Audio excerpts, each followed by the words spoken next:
കഴിഞ്ഞ വോള്യത്തിൽ നമ്മൾ പഠിച്ച കാര്യം ഓർമ്മയുണ്ടല്ലോ. Conductance of electrolytic solution, differences between the two types of conduction, then what do you mean by conductance, resistance, resistivity, conductivity. പിന്നെന്താണ് molar conductivity എന്ന് നമ്മൾ കണ്ടു. അതുപോലെ തന്നെ ഇക്വലൻ്റ് കണ്ടക്ടിവിറ്റി.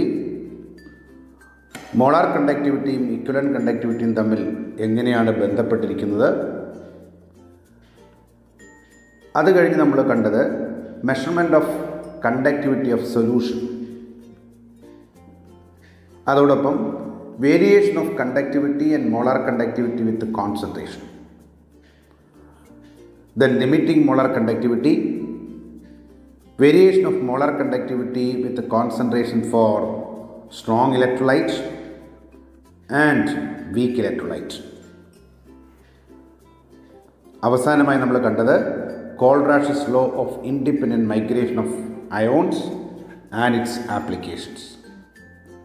ഇനി എന്താണ് electrolytic cell? The device or the cell use to carry out electrolysis.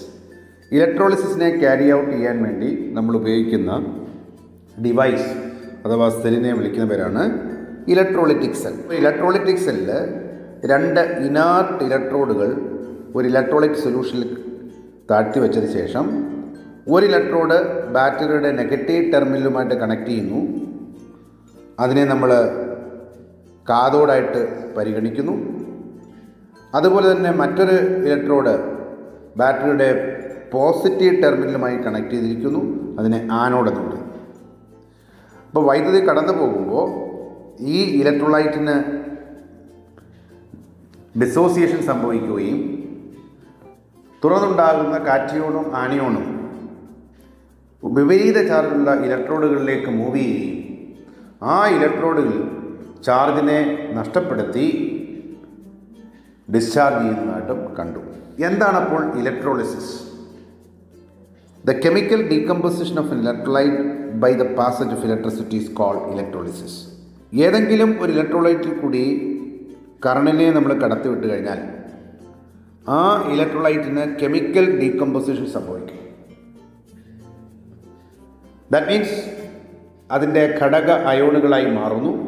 Positively charge ion അഥവാ കാറ്റിയോണും negatively charge ion അഥവാ ആനിയോണുമായി മാറും. In an electrolytic cell, external source of voltage is used to bring about a non-spontaneous chemical reaction. ഒരു ഉദാഹരണത്തിന് വാട്ടറിനെ electrolysis നടത്തിയാൽ അത് ഹൈഡ്രജനും ഓക്സിജനുമായിട്ട് വേർതിരിക്കും. എന്നാൽ water നേരിട്ട് ഹൈഡ്രജനും ഓക്സിജനുമായിട്ട് സാധാരണ കണ്ടീഷനിൽ വേർതിരിഞ്ഞ് ഹൈഡ്രജനും ഓക്സിജനും ആകുന്നില്ലല്ലോ. അതുകൊണ്ട് തന്നെ വാട്ടറിൻ്റെ അത്തരത്തിലുള്ള ഡീകമ്പോസിഷൻ എന്ന് പറയുന്നത് ഒരു നോൺ സ്പോണ്ടേനിയസ് കെമിക്കൽ റിയാക്ഷനാണ്. സ്വയം നടക്കുന്ന ഒരു രാസമാറ്റമല്ല. അത്തരത്തിലുള്ളൊരു നോൺ സ്പോണ്ടേനിയസ് കെമിക്കൽ റിയാക്ഷനെ കൊണ്ടുവരാൻ വേണ്ടിയാണ് നമ്മൾ പുറത്തു നിന്ന് ഉപയോഗിക്കുക, ഒരു സോഴ്സ് ഓഫ് വോൾട്ടേജ് അഥവാ ഇലക്ട്രിക് കറണ്ട് ഉപയോഗിക്കും.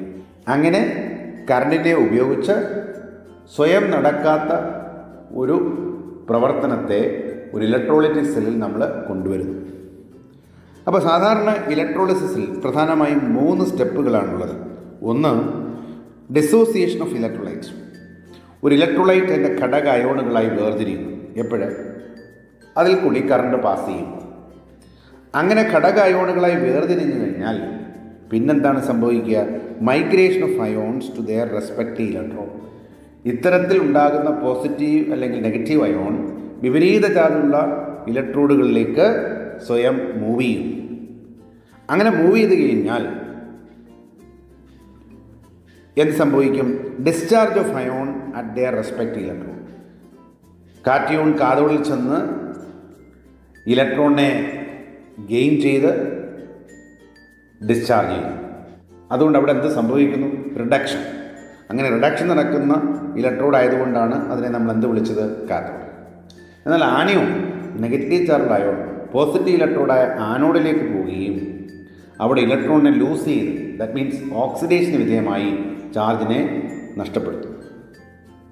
അപ്പോൾ ഇങ്ങനെ 3 സ്റ്റെപ്പുകളാണ് സാധാരണ ഇലക്ട്രോളിസിസിനുള്ളത്. What is over voltage or over potential? It is the additional voltage required to cause electrolysis. ഇനി എന്താണ് ഇലക്ട്രോ കെമിക്കൽ സെല്ലും ഇലക്ട്രോലൈറ്റിക് സെല്ലും തമ്മിലുള്ള വ്യത്യാസം? ഈ യൂണിറ്റ് തുടങ്ങിയപ്പോൾ തന്നെ നമ്മളത് ചർച്ച ചെയ്തതാണ്. Electrochemical cell converts chemical energy into electrical energy. Chemical എനർജിയെ ഇലക്ട്രിക്കൽ എനർജി ആക്കുന്ന സെല്ലാണ് ഇലക്ട്രോ കെമിക്കൽ സെൽ. എന്നാൽ electrolytic cell converts electrical energy into chemical energy. Electrochemical cell നമ്മൾ എന്താണ് കണ്ടത്? Two reactive electrodes are placed in different electrolytes. Reactivity ഉള്ള രണ്ട് വ്യത്യസ്ത ഇലക്ട്രോഡുകൾ അതിൻ്റെ തന്നെ അയോണുള്ള രണ്ട് സൊല്യൂഷനിൽ പ്രത്യേകം താഴ്ത്തി വെച്ചിരിക്കും. എന്നാൽ ഇലക്ട്രോലൈറ്റിക് സെല്ലോ two inert electrodes are placed in the same electrolyte. ഒരേ ഇലക്ട്രോലൈറ്റിൽ നമ്മൾ രണ്ട് ഇനർ ഇലക്ട്രോഡുകൾ പ്ലേസ് ചെയ്തിരിക്കുന്നു. ഇനി ഇലക്ട്രോ കെമിക്കൽ സെല്ലിൽ നമ്മൾ കണ്ടു രണ്ട് ഹാഫ് സെല്ലുകളാണുള്ളത്. അതുകൊണ്ട് തന്നെ അതിൻ്റെ ഇൻറ്റേർണൽ കണക്ഷന് വേണ്ടി നമ്മൾ എന്തുപയോഗിച്ചു? സാൾട്ട് ബ്രിഡ്ജ് ഉപയോഗിച്ചു. എന്നാൽ ഇലക്ട്രോലൈറ്റിക് സെല്ലിൽ സാൾട്ട് ബ്രിഡ്ജിന് റോളുണ്ടോ? ഇല്ല. കാരണം രണ്ട് ഇലക്ട്രോഡും ഒരേ ഇലക്ട്രോലൈറ്റ് സൊല്യൂഷനിൽ തന്നെയാണ് ഇരിക്കുന്നത്. ഇനി ഇലക്ട്രോ കെമിക്കൽ സെല്ല് ആനോഡ് നെഗറ്റീവാണ്, കാഥോഡ് പോസിറ്റീവാണ്. എന്നാൽ ഇലക്ട്രോലൈറ്റിക് സെല്ല് ആനോഡെന്ന് പറയുന്നത് ആനിയോൺ ചെല്ലുന്ന ഇലക്ട്രോഡാണ്, അതുകൊണ്ട് അത് പോസിറ്റീവാണ്. പക്ഷെ എന്തുകൊണ്ട് ആനോഡെന്ന് വിളിച്ചു? ഈ രണ്ട് കേസിലും ആനോഡിൽ എന്ത് നടക്കുക? ഓക്സിഡേഷൻ. അപ്പോൾ ഓക്സിഡേഷൻ നടക്കുന്ന ഇലക്ട്രോഡിനെയാണ് നമ്മൾ ആനോഡെന്ന് വിളിക്കുന്നത്. ഇനി കാഥോഡെന്ന് പറയുന്നത് ഇലക്ട്രോലൈറ്റിക് സെല്ല് കാറ്റിയോൺ പോകുന്ന ഇലക്ട്രോഡ്. കാറ്റിയോൺ പോസിറ്റീവ് ചാർജാണ്, അപ്പോൾ അത് എങ്ങോട്ടാണ് പോവുക? Negative electrode. പക്ഷെ എന്തുകൊണ്ട് അതിനെ കാഥോഡെന്ന് വിളിച്ചു? അവിടെ കാറ്റിയോണ് റിഡക്ഷൻ സംഭവിക്കും. അപ്പോൾ റിഡക്ഷൻ സംഭവിക്കുന്ന ഇലക്ട്രോഡ് ആയതുകൊണ്ടാണ് അതിനെ കാഥോഡ് എന്ന് വിളിക്കുന്നത്. അപ്പോൾ പൊളാരിറ്റിയിൽ വ്യത്യാസമുണ്ട്. Electro chemical cell anode negative ആണെങ്കിൽ ഇലക്ട്രോലൈറ്റിക് സെൽ ആനോഡ് പോസിറ്റീവാണ്. Electro chemical cell cathode positive ആണെങ്കിൽ ഇലക്ട്രോലൈറ്റിക് സെൽ കാഥോഡ് നെഗറ്റീവാണ്.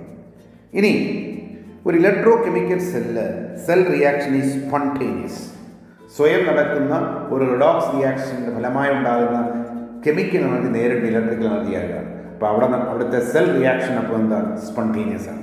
എന്നാൽ ഇലക്ട്രോലൈറ്റിക് സെല്ല് സ്വയം നടക്കാത്ത ഒരു കെമിക്കൽ ചേഞ്ചിനെ ഇലക്ട്രിക്കൽ എനർജി ഉപയോഗിച്ച് നമ്മൾ നടത്തുകയാണ് ചെയ്യുക.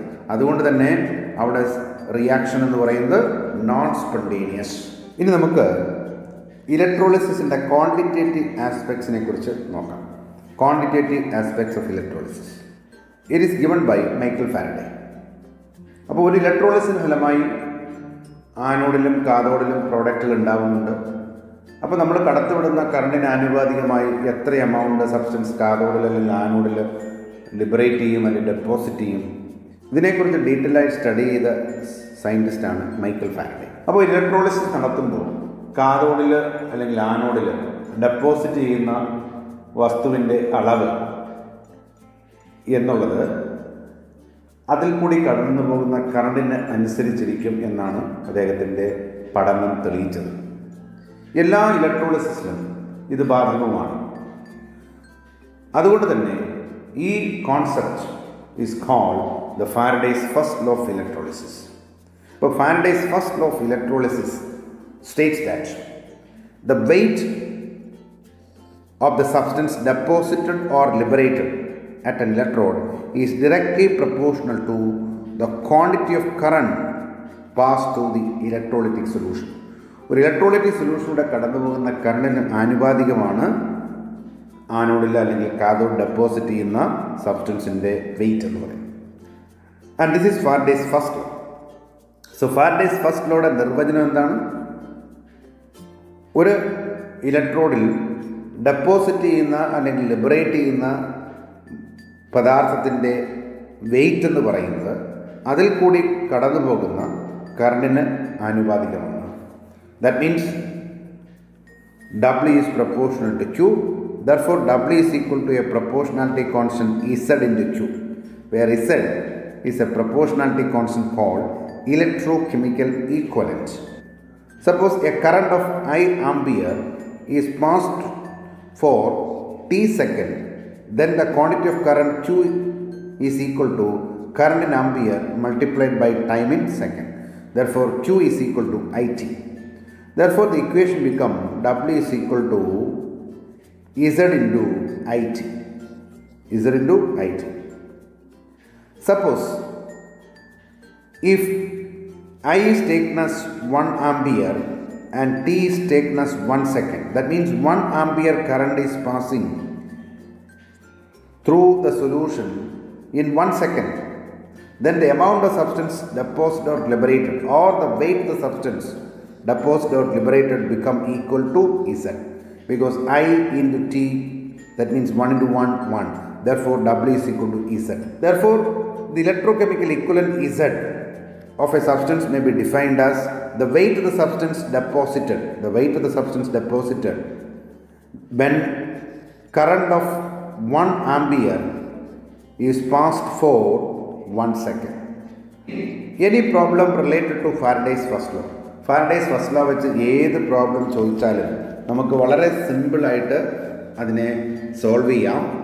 അപ്പോൾ any problem related to Faraday's first law നമ്മൾ എവിടെ തുടങ്ങണം? W is proportional to Q. The weight of the substance deposited or liberated is directly proportional to the quantity of current passed. Therefore, W is equal to a proportionality constant Z into Q. But you know what is Q? Current in ampere into time in second. Therefore, W is equal to Z into IT. Okay? Where Z is the electrochemical equivalent, and that you can replace as for 1 mole how much Faraday is required, and that is Z.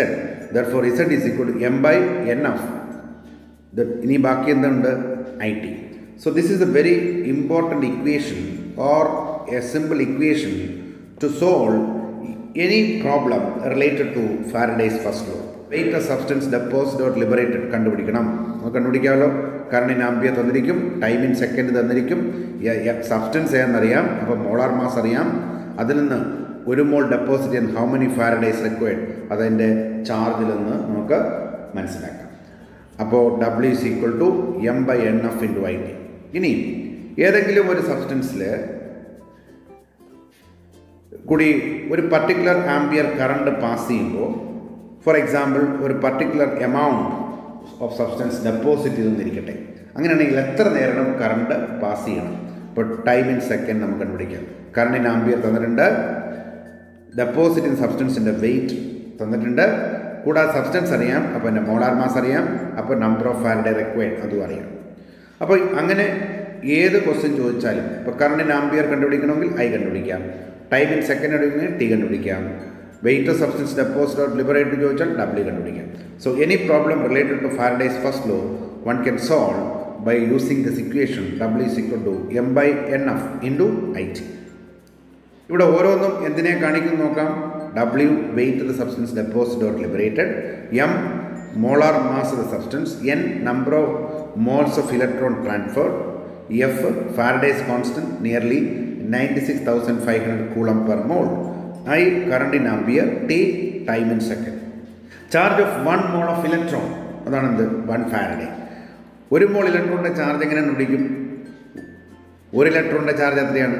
1.6 into 10⁻⁻19 coulomb. അപ്പോൾ 1 മോളിന് കണ്ടുപിടിക്കാൻ multiplied by Avogadro number 6.022 into 10⁻23 per mole. ഇത് multiply ചെയ്യുമ്പോൾ round about 96,500 coulomb per mole, and this is taken as 1 Faraday. That is charge of 1 mole of electron. ഇനി Faraday's second law of electrolysis. എന്താണ് Faraday's second law of electrolysis? ഇപ്പോൾ നമ്മുടെ കയ്യിൽ 2 ഇലക്ട്രോളിക് സൊല്യൂഷനുണ്ട്. ഒന്ന് silver നൈട്രേറ്റിൻ്റെ സൊല്യൂഷനാണ്, ഒന്ന് copper സൾഫേറ്റിൻ്റെ സൊല്യൂഷനാണ്. ഇത് രണ്ടും ഞാൻ സീരീസ് ആയിട്ട് കണക്ട് ചെയ്തിട്ട് ഇതിലേക്കൂടെ ഒരേ ക്വാണ്ടിറ്റി കറണ്ട് പാസ് ചെയ്യുന്നിരിക്കട്ടെ. അങ്ങനെയാണെങ്കിൽ ഈ ഓരോ ഇലക്ട്രോളിക് സൊല്യൂഷനിലും ഡെപ്പോസിറ്റ് ചെയ്യുന്ന അല്ലെങ്കിൽ ലിബറേറ്റ് ചെയ്യുന്ന സബ്സ്റ്റൻസിൻ്റെ എമൗണ്ട് ഒരേപോലെ ആയിരിക്കാൻ സാധ്യതയില്ല. ഉദാഹരണത്തിന് AgNO3 സിൽവർ 1+ ആണ്, കോപ്പർ സൾഫേറ്റ് കോപ്പർ 2+ ആണ്. അതുകൊണ്ട് നമുക്കറിയാം സിൽവർ 1+ എന്ന് പറയുമ്പോൾ ദാറ്റ് ഈസ് 1 ഈക്വലൻറ്റ്.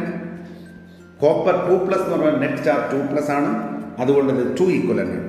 അപ്പോൾ 1 mole സിൽവർ ഡെപ്പോസിറ്റ് ചെയ്യാൻ 1 mole electron, that means 1 Faraday current is required.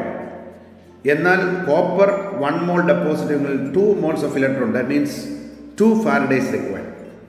അങ്ങനെയാണെങ്കിൽ നമ്മൾ 1 ഫാരഡേ കറണ്ടാണ് രണ്ടിലും കൂടെ സെൻഡ് ചെയ്യുന്നതായിരിക്കാം. അങ്ങനെയാണെങ്കിൽ സിൽവർ 1 mole ഡെപ്പോസിറ്റ് ചെയ്യും. അങ്ങനെയാണെങ്കിൽ കോപ്പർ എത്ര മോൾ ഡെപ്പോസിറ്റ് ചെയ്യും? 1/2 mole ഡെപ്പോസിറ്റ് ചെയ്യും. അപ്പോൾ when same quantity of electricity is passed through different electrolytes, the weight of the substance deposited at the electrode are in the ratio of their electrochemical equivalent or equivalent masses. Therefore, W is proportional to Z, or W is proportional to E, that means equivalent mass. Suppose we consider two substances, the weight of the substance deposit is directly proportional to its electrochemical equivalent, or W1 is proportional to its equivalent mass. Similarly, for the second substance, W2 is proportional to Z2, or W2 is proportional to E2. Therefore, you can compare the ratio of the weight of the substance deposited is in the same ratio of their electrochemical equivalent, or in the same ratio of the equivalent mass. That is, W1 by W2 is equal to E1 by E2. So what is Faraday's second law of electrolysis? It states that when same quantity of electricity is passed through different electrolytes, the weight of the substance deposited at the electrode are in the same ratio of their equivalent masses. For example, for two substances, W1 by W2 is equal to E1 by E2, where W1 and W2 are the weight of the substance deposited or liberated at the electrodes. E1 and E2 are their respective equivalent masses. In this problem, a solution of copper sulfate is electrolyzed for 10 minutes with a current of 1.5 amperes. What is the mass of copper deposited at the cathode? A solution of copper sulfate is electrolyzed for 10 minutes. Our time 10 minutes. അപ്പോൾ time നമ്മൾ ഇതിൽ പറയണം, സെക്കൻഡിൽ പറയണ്ടേ. അപ്പോൾ 10 into 60 seconds. Copper സൾഫേറ്റിനെയാണ് electrolysis ചെയ്യുക അല്ലേ. ഇപ്പോൾ കോപ്പർ സൾഫേറ്റ് ഇലക്ട്രോളിസ് ചെയ്താൽ കോപ്പർ 2+ഉം SO4 2- അയോണായിട്ട് മാറുമല്ലോ. അപ്പോൾ കോപ്പർ ഡെപ്പോസിറ്റ് ചെയ്യണമെങ്കിൽ കോപ്പർ 2+ കാഥോഡിൽ ചെന്ന് 2 ഇലക്ട്രോണെ സ്വീകരിച്ചല്ലേ കോപ്പറായിട്ട് ഡെപ്പോസിറ്റ് ചെയ്യാം. അപ്പോൾ 1 mole കോപ്പർ ഡെപ്പോസിറ്റ് ചെയ്യണമെങ്കിൽ how many moles of electron is required? 2 moles.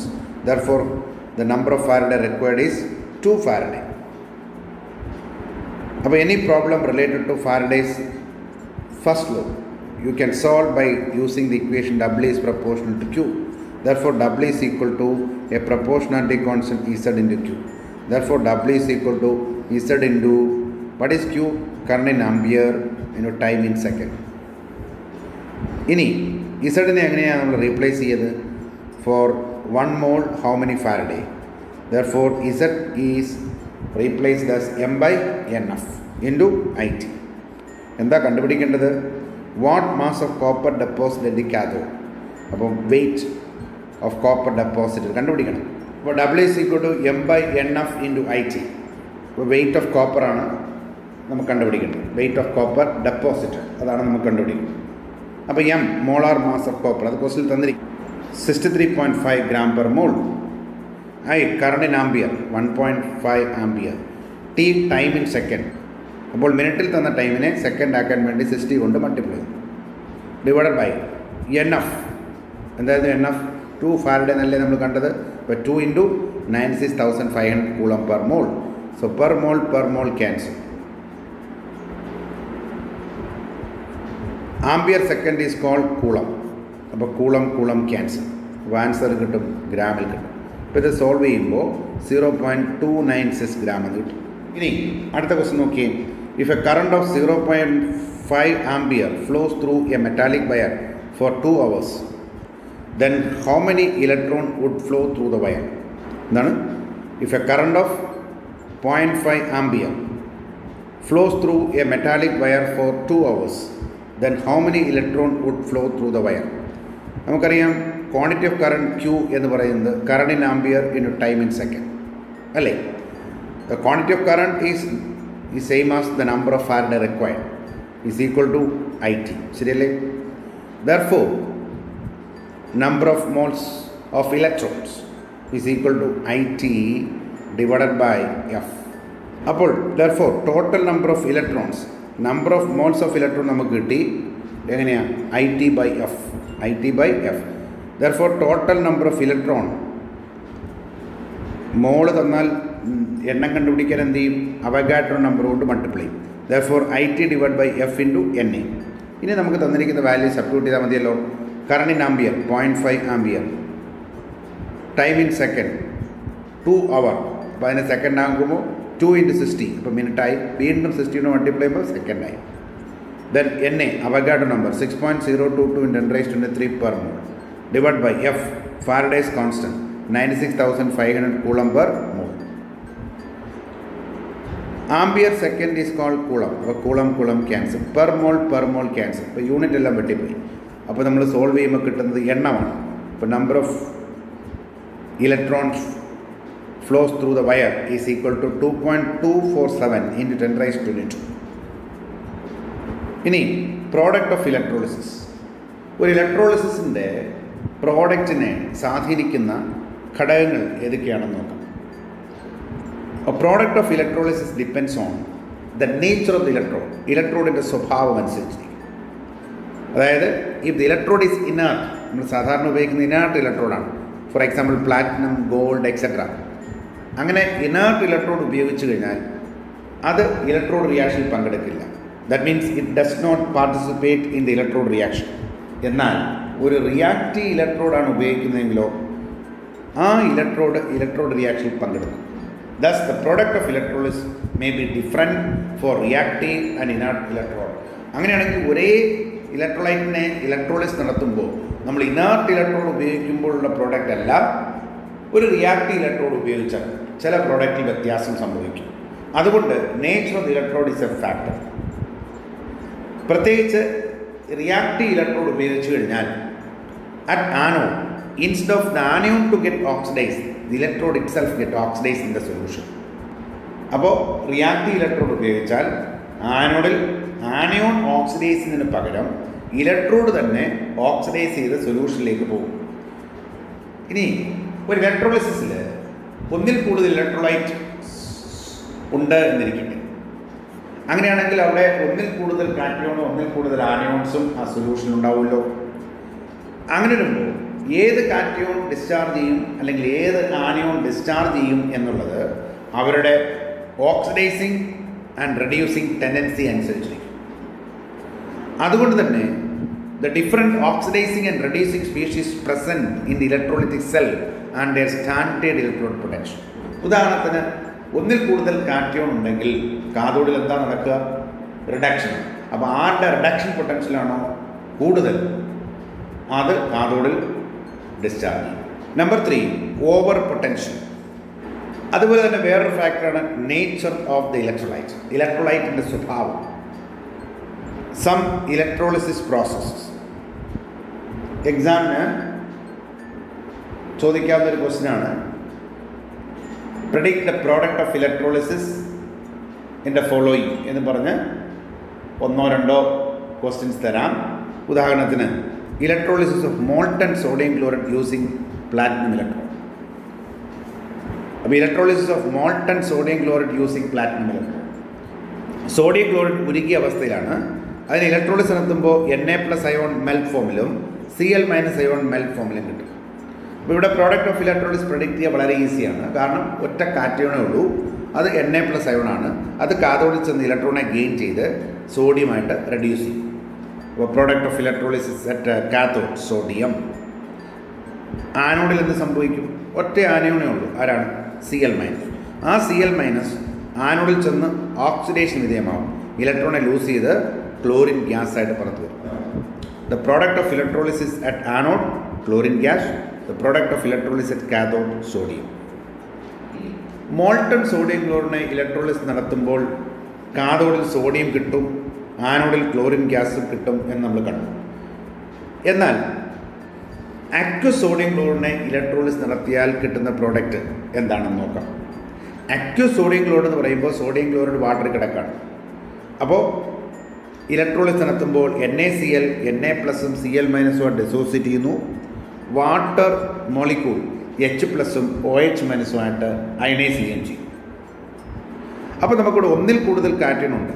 Na പ്ലസും ഉണ്ട്, H പ്ലസും ഉണ്ട്.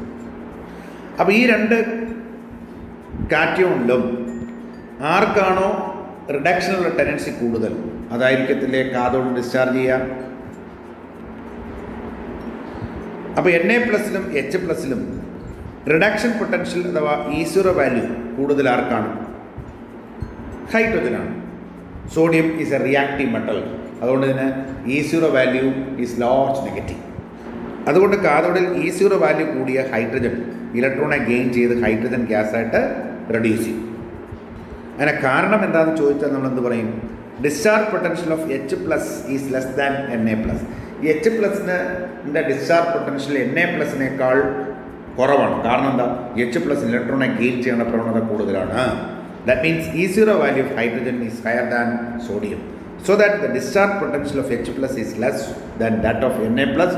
അതുകൊണ്ട് E0 വാല്യൂ കൂടിയ H പ്ലസ് കാഥോഡിൽ ഡിസ്ചാർജ് ചെയ്യും. അതുകൊണ്ട് product of electrolysis at cathode is not sodium but it is hydrogen. ഇനി രണ്ട് ആനിയോൺസ് ഉണ്ട്, Cl മൈനസും OH മൈനസും. ആനിയോണിൻ്റെ കേസിൽ സിമ്പിൾ ആനിയോണിൻ്റെ ഡിസ്ചാർജ് പൊട്ടൻഷ്യൽ വളരെ കുറവാണ്. ഒന്നിൽ കൂടുതൽ ആറ്റങ്ങൾ വരുന്ന ആനിയോണിൽ നെഗറ്റീവ് ചാർജിൻ്റെ ഡീലോക്കലൈസേഷൻ കൂടുതലാണ്. അതുകൊണ്ട് തന്നെ ഇലക്ട്രോണെ ലൂസ് ചെയ്യാനുള്ള പ്രവണത അല്ലെങ്കിൽ ഡിസ്ചാർജ് ചെയ്യാനുള്ള പ്രവണത സിമ്പിൾ ആനിയോണിനേക്കാളും കുറവായിരിക്കും. അപ്പോൾ ഇവിടുത്തെ കേസിൽ Cl minus is a monoatomic anion, OH minus is a diatomic anion. അതുകൊണ്ട് തന്നെ Cl മൈനസിന് ഇലക്ട്രോണെ ലൂസ് ചെയ്യാനുള്ള പ്രവണത OH മൈനസിനേക്കാൾ കൂടുതലാണ്. അതുകൊണ്ട് തന്നെ discharge potential of Cl minus is less than that of OH minus. അതുകൊണ്ട് സിമ്പിൾ ആനിയോണായ Cl മൈനസ് ഇലക്ട്രോണെ ലൂസ് ചെയ്ത് ക്ലോറിൻ ഗ്യാസ് ആയിട്ട് ഓക്സിഡൈസ് ചെയ്യും. അതുകൊണ്ട് ആനോഡിൽ കിട്ടുന്ന പ്രോഡക്റ്റ് ക്ലോറിൻ, എന്നാൽ കാഥോഡിൽ കിട്ടുന്നത് hydrogen. So what is the product of electrolysis of molten sodium chloride? At cathode hydrogen gas, at anode chlorine gas. What is the resulting solution? NaCl Na plus Cl minus ion ഉണ്ടായിരുന്നു.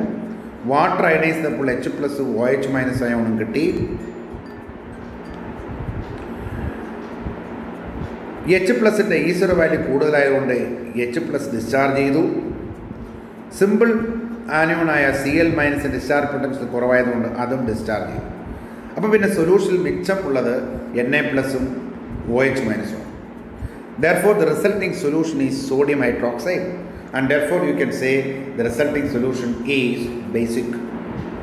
ഇനി അടുത്ത് നോക്കിയേ, electrolysis of aqueous copper sulfate solution using platinum electron. അപ്പോൾ ഇവിടെ copper sulphate വാട്ടറിൽ കിടക്കുകയാണ്. Copper sulphate Cu2 പ്ലസും SO4 മൈനസുമായിട്ട് dissociate ചെയ്യുന്നു. വാട്ടർ ലിക്വിഡ് ഇലക്ട്രോളിസ് നടക്കുമ്പോൾ H പ്ലസും OH മൈനസുമായിട്ട് അയണൈസ് ചെയ്യും. അപ്പോൾ നമുക്ക് രണ്ട് കാറ്റയോൺ ഉണ്ട്, Cu2 പ്ലസും H പ്ലസും. അപ്പോൾ കാഥോഡിൽ ആര് ഡിസ്ചാർജ് ചെയ്യും എന്നുള്ളത്, അപ്പോൾ കാഥോഡിൽ ആര് ഡിസ്ചാർജ് ചെയ്യും? ആർക്കാണോ E0 വാല്യൂ കൂടുതൽ അഥവാ ഡിസ്ചാർജ് പൊട്ടൻഷ്യൽ കുറവ്. അപ്പോൾ H പ്ലസിന് Cu2 പ്ലസുമായിട്ട് നോക്കുമ്പോൾ E0 വാല്യൂ കൂടുതലാണ്. അതുകൊണ്ട് E0 വാല്യൂ കൂടിയ കോപ്പർ രണ്ട് ഇലക്ട്രോണെ ഗെയിൻ ചെയ്ത് കോപ്പറായിട്ട് റെഡ്യൂസ് ചെയ്യും. Therefore the product of electrolysis at cathode is copper. ആനോഡിലോ നേരത്തെ പറഞ്ഞ കോൺസെപ്റ്റ് അനുസരിച്ച് രണ്ട് ആനിയോൺ ഉള്ളതിൽ SO4 minus is a polyatomic anion. അതുകൊണ്ട് തന്നെ അവിടുത്തെ നെഗറ്റീവ് ചാർജിൻ്റെ ഡീലോക്കലൈസേഷൻ കൂടുതലാണ്. അതുകൊണ്ട് ഡിസ്ചാർജ് പൊട്ടൻഷ്യൽ കൂടുതലാണ്, ഇലക്ട്രോണെ ലൂസ് ചെയ്യാനുള്ള പ്രവണത കുറവാണ്. അതുകൊണ്ട് SO4 മൈനസുമായിട്ട് താരതമ്യം ചെയ്യുമ്പോൾ OH minus is A simplest anion. അപ്പോൾ അതിനാണ് ഡിസ്ചാർജ് പൊട്ടൻഷ്യൽ കുറവ്. അത് ഇലക്ട്രോണെ ലൂസ് ചെയ്ത് OH ആവും. അങ്ങനെ 4 OHകൾ ചേർന്ന് 2 വാട്ടറും ഒരു O2 ഗ്യാസായിട്ട് പുറത്തു. അങ്ങനെ വരുമ്പോൾ oxygen gas is liberated at the anode. ഇപ്പോൾ കാഥോഡിൽ എന്താണ്? കോപ്പർ 2 പ്ലസ് 2 ഇലക്ട്രോണെ ഗെയിൻ ചെയ്ത് കോപ്പറായിട്ട് റെഡ്യൂസ് ചെയ്യുന്നു. കാരണം നമ്മൾ കണ്ടു discharge potential of copper 2 plus is less than that of H plus. Why? Because E0 value of copper is higher than hydrogen. ഇനി simplest anion OH- ആണ്. അതിനാണ് ഡിസ്ചാർജ് പൊട്ടൻഷ്യൽ പോളി അറ്റോമിക് ആനിയോണായ സൾഫേറ്റിനേക്കാൾ കുറവ്. അതുകൊണ്ട് SO4 വളരെ പെട്ടെന്ന് തന്നെ OH- ഡിസ്ചാർജ് ചെയ്യും. അതുകൊണ്ട് ആനോഡിൽ ഡിസ്ചാർജ് ചെയ്യുന്ന OH- ഡിസ്ചാർജ് ചെയ്താൽ എന്ത് ഗ്യാസ് കിട്ടും? O2 ഗ്യാസ് കിട്ടും. അതുകൊണ്ട് പ്രോഡക്റ്റ് ഓഫ് ഇലക്ട്രോളിസിസ് പറ: copper at cathode, oxygen gas at anode. What is the resulting solution? Copper സൾഫേറ്റും വാട്ടറുമാണ് അല്ലേ. ഇപ്പോൾ കോപ്പർ സൾഫേറ്റിൽ Cu2+, SO4 വാട്ടറിൽ H+, OH-.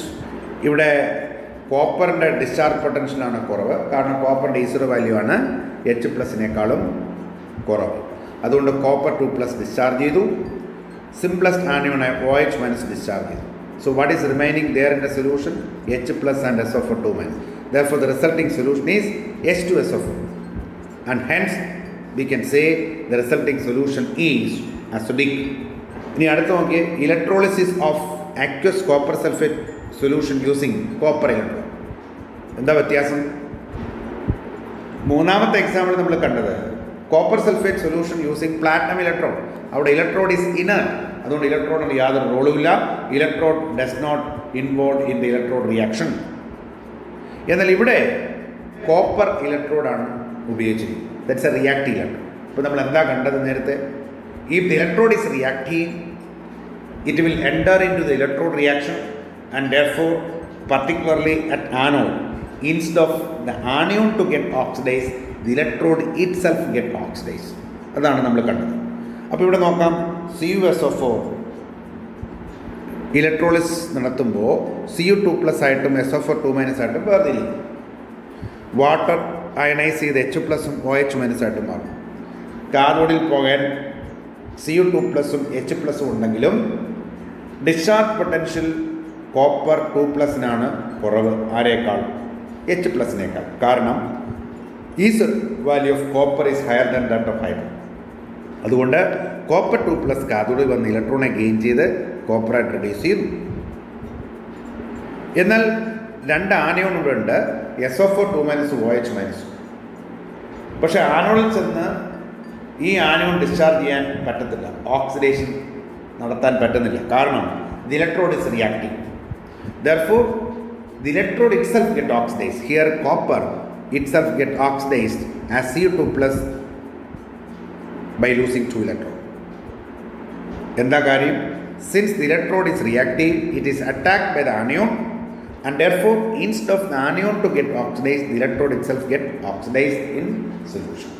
അത് ആനിയോൺ ചെന്ന് ആനോഡിൽ അറ്റാക്ക് ചെയ്യുന്ന സമയത്ത്, ഓക്സിഡേഷന് വേണ്ടി അറ്റാക്ക് ചെയ്യുന്ന സമയത്ത് ഇലക്ട്രോഡ് റിയാക്റ്റീവ് ആയതുകൊണ്ട് ആ ഇലക്ട്രോണെ ലൂസ് ചെയ്ത് സൊല്യൂഷനിലേക്ക് വരും, ആനിയോണുമായിട്ട് ചേരാൻ. അതുകൊണ്ട് if the electrode is reactive, we can say it is attacked by the anion, and therefore instead of the anion to get oxidized, the electrode itself get oxidized in the solution. അതുകൊണ്ട് ആനോഡിൽ എന്ത് സംഭവിക്കും? Anion discharge ചെയ്യുന്ന ഫലം ഇലക്ട്രോഡായ copper തന്നെ എന്ത് ചെയ്യുന്നു? ഇലക്ട്രോണെ lose ചെയ്ത് Cu2+ ആയിട്ട് ഓക്സിഡൈസ് ചെയ്യുന്നു. അപ്പോൾ ആനിയോൺ ഓക്സിഡൈസ് ചെയ്യുന്നില്ല. Now you can predict the product of electrolysis. At cathode എന്തായിരുന്നു? കോപ്പർ. ആനോഡിൽ എന്താ? പ്രത്യേകിച്ച് പ്രോഡക്റ്റ് ഇല്ല, because anode itself get oxidised. ഇപ്പോൾ റിസൾട്ടിങ് സൊല്യൂഷൻ എന്താണ്? CuSO4 in water line. അപ്പോൾ Cu2+ അയോൺ ഉണ്ട്, SO4 ഉണ്ട്, H+ അയോൺ ഉണ്ട്, OH- അയോൺ. ഇതിൽ കോപ്പർ 2+ ഡിസ്ചാർജ് ചെയ്യുന്നു. എന്നാൽ ആനോഡിൽ ഓക്സിഡേഷൻ എന്ന കോപ്പർ 2+ ആയിട്ട് സൊല്യൂഷനിലേക്ക് വരുന്നു. അപ്പോൾ സൊല്യൂഷനിൽ വീണ്ടും കോപ്പർ 2+ വരുന്നുണ്ടല്ലോ. ഇനി നോക്കിയേ, വാട്ടറുള്ള H+ഓ OH- അയോണോ ഇവിടെ ഡിസ്ചാർജ് ചെയ്യപ്പെട്ടിട്ടില്ല. അതുകൊണ്ട് തന്നെ റിസൾട്ടിങ് സൊല്യൂഷൻ എന്തായിരിക്കും? ന്യൂട്രൽ. ഇനി സൊല്യൂഷനിൽ എന്തുണ്ട്? Cu2+ ഉണ്ട്, SO4 ഉണ്ട്. Therefore CuSO4 aqueous, that is the resulting solution, and therefore the resulting solution is neutral. ഇനി number 5, electrolysis of aqueous silver nitrate solution using platinum electrode. Electrolysis നടത്തുമ്പോൾ AgNO3 Ag+ഉം NO3- ആയിട്ട് വേർതിരിയുന്നു. Water H+ഉം OH- ആയിട്ട് ionise. അപ്പോൾ ഇവിടെ കാഥോഡിലേക്ക് പോകാൻ 2 cations ഉണ്ട്. Therefore at cathode Ag plus get discharge. കാരണം എന്താ, സിൽവർ എന്ന് പറയുന്ന ഹൈഡ്രജനേക്കാൾ വളരെ വളരെ താഴെയാണ് ആക്ടിവിറ്റി സീരീസ്. അതുകൊണ്ട് തന്നെ ഇലക്ട്രോണെ ലൂസ് ചെയ്യാനുള്ള പ്രവണത കുറവാണ്. അതുകൊണ്ട് റിഡക്ഷൻ ടെൻഡൻസി കൂടുതലാണ്. Therefore, you can say Ag plus has a lower discharge potential than H plus, since the E0 value of silver is higher than that of hydrogen. അതുകൊണ്ട് silver കാഥോഡിൽ നിന്ന് ഇലക്ട്രോണെ gain ചെയ്ത് silver ആയിട്ട് deposit ചെയ്യും. ഇനി at anode, രണ്ട് ആനോണിലെ NO3 മൈനസും OH മൈനസും, ഇതിൽ discharge potential കുറവായിരിക്കും simplest ion. NO3 4 ആറ്റങ്ങളുണ്ട്, എന്നാൽ OH മൈനസിൽ 2 ആറ്റങ്ങളേ ഉള്ളൂ. ഇപ്പോൾ NO3 നൈട്രജൻ ഓക്സിജൻ 3 ബോണ്ടുണ്ട്. ആ നെഗറ്റീവ് ചാർജ് എന്ന് പറയുന്നത് delocalised within this 3 oxygen atom. അതുകൊണ്ട് തന്നെ ഇലക്ട്രോണിനെ ലൂസ് ചെയ്യാനുള്ള പ്രവണത NO3 മൈനസ് എന്ന് പറഞ്ഞ പോളി അറ്റോമിക് ആനിയോണിന് OH മൈനസിനെ അപേക്ഷിച്ച് കുറവാണ്. അപ്പം പിന്നെ ഇലക്ട്രോണെ ലൂസ് ചെയ്യാനുള്ള പ്രവണത ആർക്കാണ്? OH minus. അപ്പോൾ OH മൈനസിൻ്റെ ഡിസ്ചാർജ് പൊട്ടൻഷ്യൽ അപ്പോൾ കുറവാണ്. അതുകൊണ്ട് അത് ഡിസ്ചാർജ് ചെയ്യുന്നു ബൈ ഓക്സിഡേഷൻ. ഇലക്ട്രോണെ ലൂസ് ചെയ്തു, OH ആയി. നമ്മൾ നേരത്തെ കണ്ടു 4 OH തമ്മിൽ ചേർന്ന് 2 വാട്ടറും 1 ഓക്സിജൻ ഗ്യാസുമായിട്ട് മാറും. അപ്പോൾ കാഥോഡിൽ Ag+1 ഇലക്ട്രോണെ ഗെയിൻ ചെയ്ത് സിൽവറായിട്ട് റെഡ്യൂസ് ചെയ്യുന്നു. കാരണം discharge potential of Ag+ is less than H+, or E0 value of silver is higher than hydrogen. എന്നാൽ ആനോഡിൽ എന്ത് സംഭവിക്കും? ചെറിയ ആനയോൺ OH മൈനസ് ഇലക്ട്രോണെ ലൂസ് ചെയ്തു, വാട്ടറും ഓക്സിജനുമായിട്ട് മാറും. കാരണം discharge potential of OH minus is less than NO3 minus. Therefore, we can say the product of electrolysis at cathode, silver, at anode, oxygen gas. What is the resulting solution? നോക്കാം. എന്തായിരുന്നു solution? AgNO3യുടെ aqueous solution. അപ്പോൾ Ag പ്ലസും NO3 minus ഉണ്ട്, വാട്ടറിൽ നിന്ന് H+ഉം OH minus ആയി ഉണ്ട്. ആരൊക്കെയാണ് ഡിസ്ചാർജ് ചെയ്ത് E0 വാല്യൂ കൂടിയ Ag+H+നെ അപേക്ഷിച്ച് കാഥോഡിൽ ഡിസ്ചാർജ് ചെയ്തു. സിംപ്ലസ്റ്റ് ആനിയോണായ OH മൈനസിന് ഡിസ്ചാർജ് പൊട്ടൻഷ്യൽ NO3 മൈനസിനേക്കാൾ കുറവായതുകൊണ്ട് ആനോഡിൽ OH മൈനസും ഡിസ്ചാർജ് ചെയ്തു.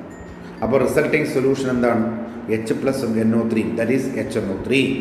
And therefore the resulting solution is acidic. എന്തുകൊണ്ട് അസിഡിക്കായി?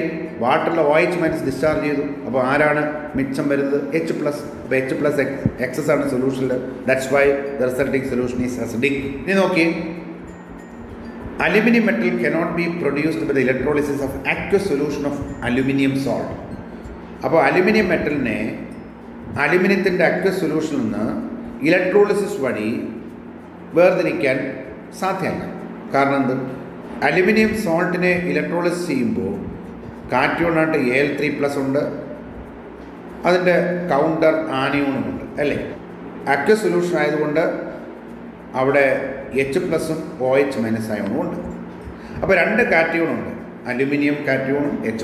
നമുക്കറിയാം റിയാക്ടിവിറ്റി കൂടിയ മെറ്റലിൻ്റെ E0 value is large negative. അതുകൊണ്ട് റിഡക്ഷൻ ടെൻഡൻസി വളരെ വളരെ കുറവാണ്. അതുകൊണ്ട് കാഥോഡിൽ Ag+ ഡിസ്ചാർജ് ചെയ്യുമോ? ഇല്ല. E0 വാല്യൂ കൂടിയ ഇലക്ട്രോണെ ഗെയിൻ ചെയ്യാൻ പ്രവണത കൂടിയ H+ ആയിരിക്കും Al3+നേക്കാളും വളരെ പെട്ടെന്ന് ഡിസ്ചാർജ് ചെയ്യും.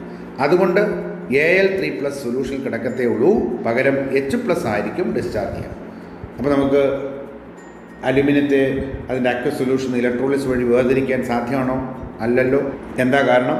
because in aqueous solution H+ ion will be reduced in preference to Al3+. Al3+ അയോണിനെ അപേക്ഷിച്ച് H+നാണ് ഡിസ്ചാർജ് പൊട്ടൻഷ്യൽ കുറവ്, അല്ലെങ്കിൽ E0 വാല്യൂ കൂടുതൽ. അതുകൊണ്ട് H+ എന്ത് ചെയ്യും? പെട്ടെന്ന് റെഡ്യൂസ് ചെയ്യും. അതുകൊണ്ട് നമുക്ക് അലുമിനിയത്തെ കിട്ടുമോ?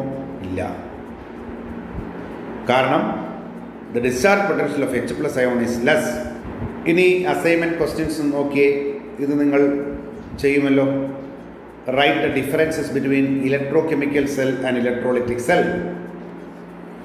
State Faraday's first law of electrolysis. A solution of zinc sulfate is electrolyzed for 20 minutes with a current of 1.2 amperes. What is the mass of zinc deposited at the cathode? Any problem related to Faraday's law? നമ്മൾ എങ്ങനെ തുടങ്ങും? W is proportional to Q. Therefore, W is equal to a proportionality constant Z into Q. Therefore, W is equal to Z into what is Q? Current in ampere and time in second. Again, W is equal to Z electrochemical equivalent. I can replace M by NF. NF into IT. കണ്ടുപിടിക്കേണ്ടത് what mass of zinc deposit. അപ്പോൾ സിങ്കിൻ്റെ molar mass എഴുതാം. Zinc sulphate സൊല്യൂഷനിൽ ionize ചെയ്യുമ്പോൾ zinc 2+ഉം SO4 2- മാറും. ഇപ്പോൾ zinc 2+2 equivalent ആണ്. ഇപ്പോൾ 2 moles ഓഫ് ഇലക്ട്രോണിനെ ഗെയിൻ ചെയ്യുമ്പോഴാണ് 1 mole സിങ്ക് ഡെപ്പോസിറ്റ് ചെയ്യുക. അതുകൊണ്ട് N is equal to 2. Therefore, the number of Faraday required is 2 Faraday. Current in ampere is given 1.2. Time in second 10 minutes എന്നുണ്ട്. അപ്പോൾ ഇൻറ്റു 60 ചെയ്യുമ്പോൾ സെക്കൻഡ് ആയി. അപ്പോൾ അങ്ങനെ ഡയറക്റ്റായിട്ട് ഈ പ്രോബ്ലം ചെയ്യാം. A reactive metal cannot be produced with electrolysis of their aqueous solution. ഇനി അഞ്ചാമത്തെ ക്വസ്റ്റ്യൻ നോക്കിയേ. Predict the product of electrolysis of the following. Electrolysis of aqueous copper chloride. Electrolysis of aqueous CuCl2 using platinum electrode. Electrolysis of aqueous H2SO4 using platinum electrode. Electrolysis of aqueous AgNO3 using silver electrode. അപ്പോൾ ഇത്രയും question assignment ആയി ചെയ്യുമല്ലോ. Okay.